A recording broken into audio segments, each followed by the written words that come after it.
Ternyata beliau mengamalkan hadis itu. Rahimallahu ra'an samhan idza ba'a wa idza ishtara wa idza iqtada. Rahimallahu, Allah akan merahmati, menyayangi imra'an seseorang samhan idza ba'a, ketika dia berjualan, menjual dengan harga yang baik, tidak menyakitkan pembeli. Coba ada orang menjual harganya patut, orang seneng. Tumbas, nasi rames, telur dadar, tempe kering, sambel, rasanya enak, regone pas, paling 8.000, 10.000, sudah dapat teh, orang pasti balik lagi. Nah coba jualan telur dadar, nasi rames, tempe kering, ya sama mie goreng ibu ya, dikasih sedikit sambel, begitu makan regane 30.000. Balik meneh apa mboten? Wis pisan wae aku. Kaya nang bandara pantes 50.000. Namanya juga bandara. Mungkin di pasar Mangunjaya kok enggak akan beli lagi orang. Nah, Mbah Abdullah Salam itu ya wa idza ishtara, kalau membeli samhan, toleran. Wa idza tada, dan ketika membayar hutang. Tapi orang seperti beliau Masya Allah akhlaknya begini, begitu ngaos dipakai Pak. Sebab yakin kalau saya sama orang baik, pemurah, dermawan, Gusti Allah seneng, menungso seneng. Laras sama betan. Tapi kalau saya pelit, bakhil, menungso mboten seneng, Gusti Allah nopo malih, jauh dari surga. Wong konon katanya di depan pintu surga ada tulisannya besar, pelit dilarang masuk. Aku nggak percaya. Percaya mboten? Katanya ada hadisnya Pak. Al-bakhil ba'idun minallah, ba'idun minan nas, ba'idun minal jannah, qaribun minan nar. Orang yang pelit, orang yang medit, orang yang bakhil, orang India bilang mah meregehese. India jauh dari Allah, jauh dari manusia, jauh dari surga, dekat dengan api neraka. Masya Allah, ini hadisnya. Makanya guru saya tidak mau pelit. Cung. Niki adab ini, akhlak sama makhluk. Nek jenengan kalian makhluk pelit, Gusti Allah pelit. Nek jenengan bakhil, Gusti Allah kalian jenengan. Saya nggak bilang Gusti Allah bakhil loh ya. Oh, Gusti Allah ya nahan, ngono loh. Tapi kalau jenengan dermawan, Gusti Allah dermawan. Lah, ini adab seperti ini ada di pesantren. Ikhlas, sabar, zuhud, qanaah.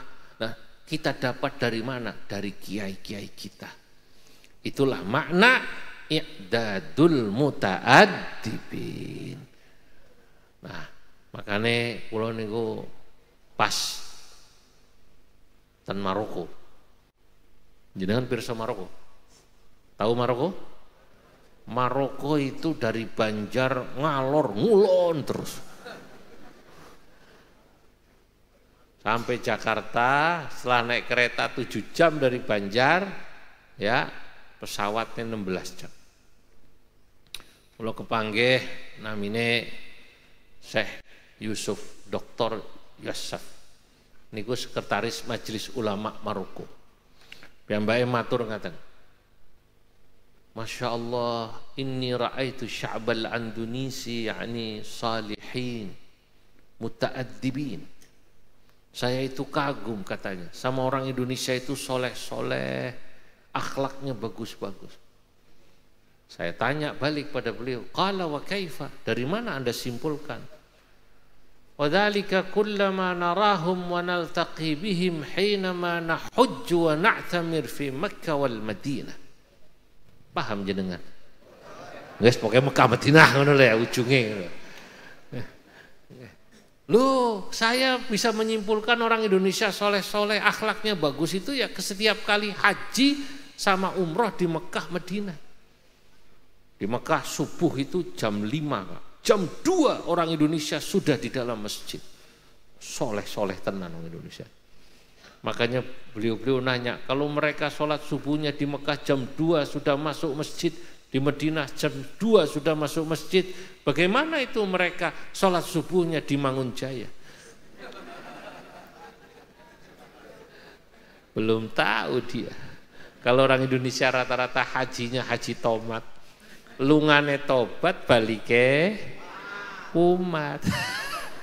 Kalau di Arab memang ya soleh-soleh karena suasana mendukung, betul apa tidak? Nah di sana wong adzannya enak, suasana ya memang ibadah. Wong ten Mekah niku masya Allah dengerin adzan nih mau nangis. Kalau pertama kali haji niku ten Mekah nangis, denger adzan. Belakangan teman saya ngasih tahu nggak kenapa ini kok adzannya enak? Nggak tahu. Ya karena muadzinnya pilihan. Tahu nggak kenapa pilihan? Kenapa? Ya karena gajinya dipilih, bayarannya mahal. Muadzin Masjidil Haram itu, Bu, Pak, gajinya 50 juta. Masya Allah. Qori tadi tuh, kalau kayak qori tadi, di sana kok jadi muadzin, itu minimal gajinya 10 juta. Mana qorinya tadi? Nah dia salah lahir itu. Kalau di sana minimal 10 juta. Di Masjidil Haram 50 juta. Makanya adzannya enak, penuh penghayatan. Kata mriki muadzin pasarannya berapa? Muadzin pasarannya berapa? Gratis Pak Kawa. Oh, dia pantas adzannya penuh pengharapan. Di sana enak. Allahu Akbar,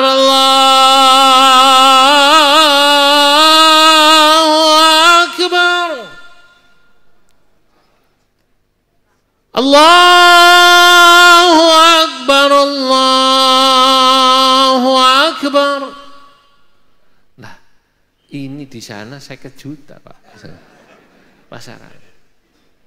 Nah, lalu ini Syekh Yasab selain kagum sama orang Indonesia katanya soleh-soleh ibadahnya, soleh dalam arti ibadah ya, bukan soleh dalam arti yang tadi tafsirnya Mbah Sahal ya. Mereka kagum orang Indonesia itu adabnya bagus-bagus. Beliau ngasih contoh, orang Indonesia itu megang Quran itu sopan. Enggak ada yang main lempar, enggak ada. Ini tiang Indonesia, enggak ada yang suka ribut, tukaran niku enggak ada. Dan masjid niku tukaran mboten, tenang orang paling ngobrol ngaten. Lah mau tukaran ribut iku ya ngomong Arab ya ora paham juga. Indonesia. Ini i'dadul muta'addibin. Rupanya jamaah haji kita jadi bagus ini, ranking 1 terus dalam hal tertib dan adab, pengaruh pesantren. Pengaruh madrasah, guru-guru pesantren. Nah, makanya salah satu keunggulan sekolah-sekolah Islam, pesantren, mohon maaf ya, dibanding sekolah pemerintah. Saya tahu sekolah pemerintah itu dalam bab akademik hebat. Saya akui itu, yang negeri-negeri itu. Cuman kekurangannya setunggal, akhlake. Ketemu guru mawon kadang-kadang kurang sopan. Betul apa tidak? Nek pesantren sopan. Nah, baru yang ketiga nih. Kenapa pesantren didirikan sekarang? Pesantren didirikan salah satu yang juga sangat penting adalah i'dadul ulama wal fuqaha, mempersiapkan ulama-ulama dan ahli-ahli agama yang semakin lama semakin sedikit. Calon polisi sing lamar kathah napa mboten? Kathah. Calon tentara kathah napa mboten?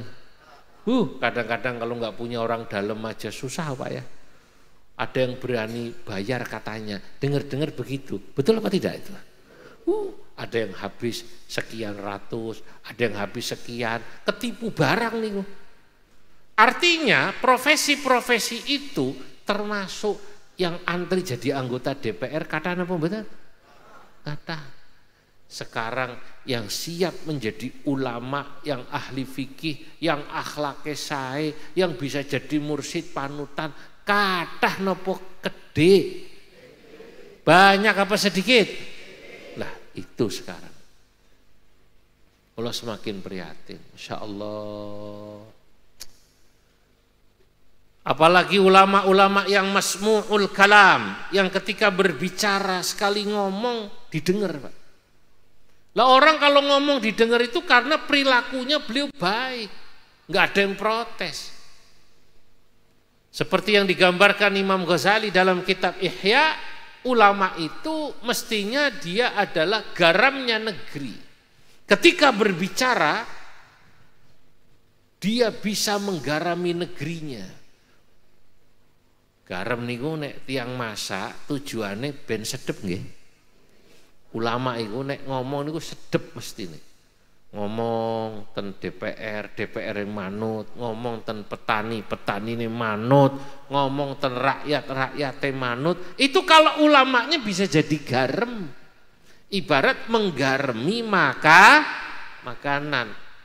Tapi bagaimana kalau orang yang dipanggil ulama, dipanggil loh ya, bukan ulama, dipanggil kiai tapi perilakunya tidak seperti ulama, ngomong niku boten wonten singgugu. Makanya dalam kitab Ihya wonten syair ngaten iki, ya ma'syaral qurra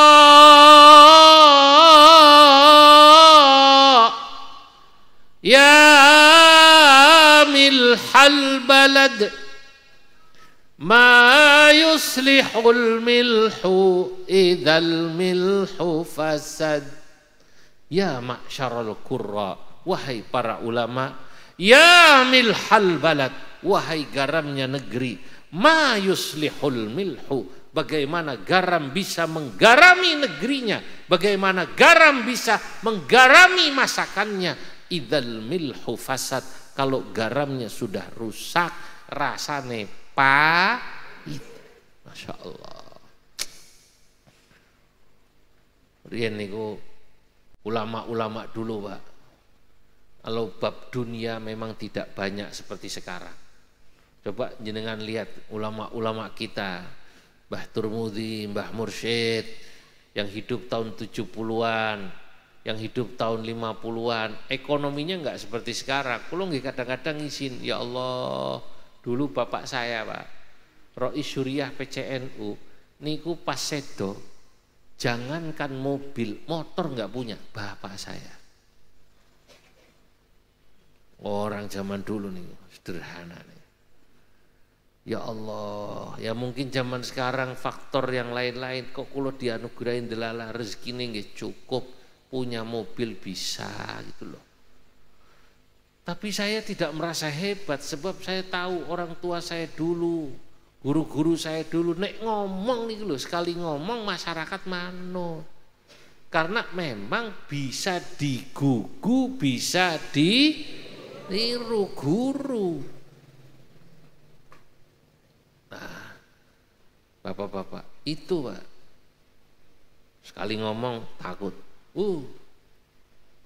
Saya beri contoh yang belum lama sajalah. Ini guru-guru saya yang masih belum lama, yang sering saya banggakan guru kula niku Mbah Sahal Mahfud. Mbah Sahal Mahfud niku guru kula. Wibawane tok. Lah iya. Beliau itu ketamuan Kapolres Dandim, ngaten niku mboten bangga, biasa mawon. Dan ya normalnya seperti guru Kapolres datang. Saya pernah melihat Mbah Sahal Mahfud itu ngaji Ramadan. Biasanya Mbah Sahal itu ngaji jam 9 pagi, lalu menjelang zuhur berhenti istirahat. Nanti mulai ngaji lagi kalau Ramadan jam 1 sampai asar. Maaf, mulai jam 8, selesai jam 11-an. Lalu beliau qailulah sebentar. Nah, niku tamu niku Kapolres Dandim itu mungkin nggak janjian. Jamarin kan nggak ada HP. Datang itu Kiai jam 9. Misalnya niki pondok ya musola. Saya itu jadi santri itu lihat Kapolres Dandim itu di situ duduk. Boten wonten, Pak. Sampai santri-santri senior matur, apa kami bilang matur sama Mbah Sa? Enggak usah, jangan. Karena selesainya jam 11. Nggih boten apa-apa, boten apa-apa. Masyaallah. Wibawanya, Pak. Ya niku tadi. Karena betul-betul ulama. Ulama niku apa sih cirinya? Al-Quran itu menyebut ulama dalam Quran 2 kali. Dan diberi sifat bahwa orang baru pantas disebut ulama manakala memiliki sifat khasyatullah, takut kepada Gusti Allah. Innama yakhsyallaha min ibadihil ulama. Pakai adatul hasr innama. Bahwa orang yang pantas disebut ulama itu adalah hanya orang yang memiliki sifat khasyatullah, takut sama Allah. Atau dibalik, hanya orang yang memiliki sifat khasyatullah, takut pada Allah yang pantas disebut apa? Ulama. Orang punya wibawa semacam ini, yang itu dikatakan dalam kitab-kitab man khafallaha khafahu kullu syai'. Barang siapa orang yang punya sifat takut sama Allah, makhluk yang lain takut. Takut yang lain. Lah sekarang kalau dia takutnya bukan pada Allah, takutnya sama fulus. Takutnya karena sekalian apa? Fulus. Duit. Al-fulus yuhyin nufus. Ma fihi fulus mulus. Wa ma fihi laisal fulus mamfus. Lah kalau ada orang katanya ahli ilmu dipanggil ustadz, dipanggil kiai, kok wedi karo sing duwe duit, pejabat, pengusaha, dingklo kiai kok katanya ustadz tokoh agama dingklo, ya sudah, tidak punya wibawa.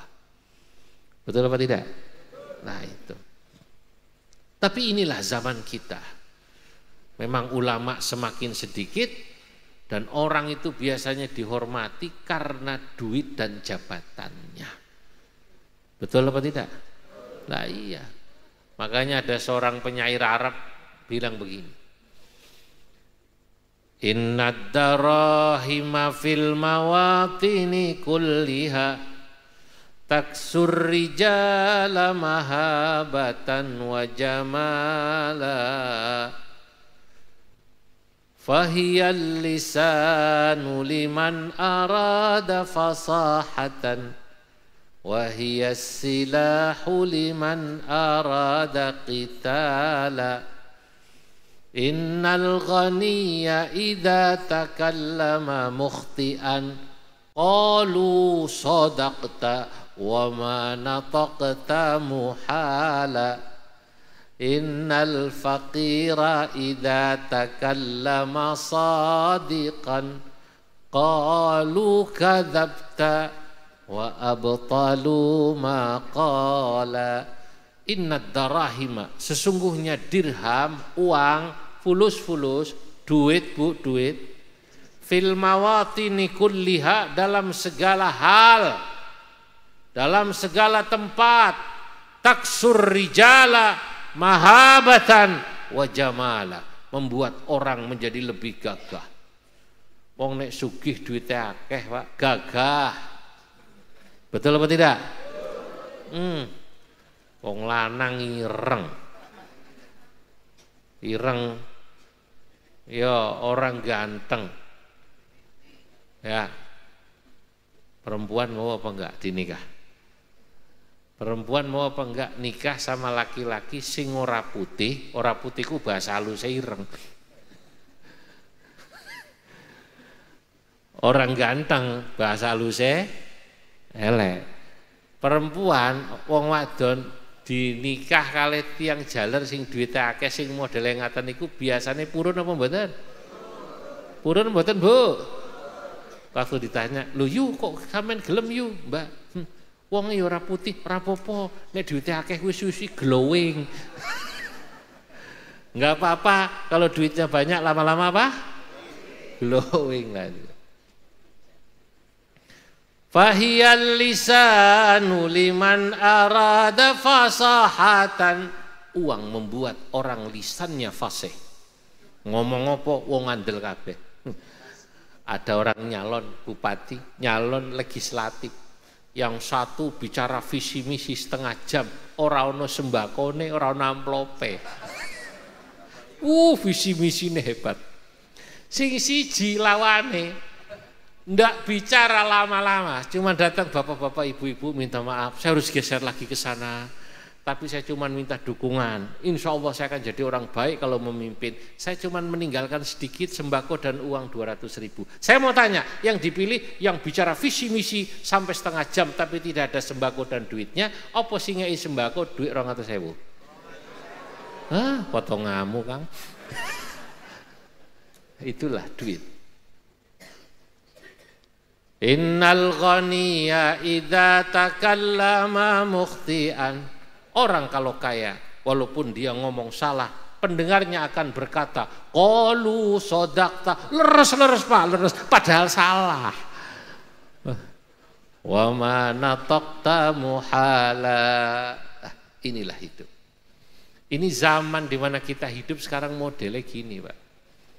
Makanya ketika ada orang berani ngomong, ngelawan orang-orang yang zalim, ya, ngelawan ketika diinjek-injek pengusaha-pengusaha, saya salut. Kemarin orang Banten ada yang berani kan, ono laut dipager, bener mboten? Nggih, orang Pangandaran ngelawan apa mboten? Ngelawan apa mboten? Nek diwe dhuwit 50.000, 100.000 do meneng kabeh. Tapi berani.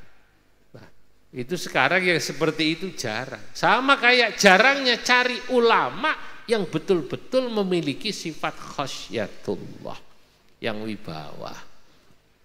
Kalau bicara masmu'ul kalam. Makanya kita rindu ulama-ulama seperti beliau-beliau ini. Nah, moga-moga insya Allah akan lahir di Pangandaran orang-orang soleh yang alim-alim, yang ketika berbicara apa yang disampaikan masmu' didengar oleh masyarakat karena beliau memiliki sifat-sifat teladan. Kita berdoa moga-moga kita hadir di sini dapat berkah dari majelis hol, putra putri kita dijadikan anak-anak yang soleh soleha, kita dapat berkahnya sohibul hol. Mari ditutup dengan doa yang akan dibaca oleh Kiai Haji Bushrol Karim, pimpinan Pondok Pesantren Haur Kuning, Tasikmalaya. Beliau wakil Rois Syuriah PWNU Jawa Barat. Dari saya cukup sekian. Wallahul muwaffiq ila aqwamit thariq. Wassalamualaikum warahmatullahi wabarakatuh. Mangga pangarsa. Allahumma salli wa sallim wa barik ala sayyidina wa habibina wa syafi'ina wa karimina wa nabiyyina wa maulana Muhammad wa sallim radiyallahu tabarak wa ta'ala an kulli sahabati rasulillahi ajma'in. Amin. Alhamdulillahi rabbil alamin hamdan yuwafi ni'amahu wa yukafi'u mazidah. Ya Rabbana lakal hamdu kama yanbaghi li jalali wajhik wa 'azimi sultanik. Subhanaka la ilma lana illa ma 'allamtana innaka antal alimul hakim. Rabbana taqabbal minna innaka antas samiul alim. Wa tub 'alaina innaka antat tawwabur rahim. Allahumma inna hadzal ma'hada ma'haduka wa nahnu 'abduk wa khadimu dinik. Allahumma anfa'na ma 'allamtana wa 'allimna ma yanfa'una وزدنا علما نافعا نفعا مباركا لنا ولدينك وللناس أجمعين.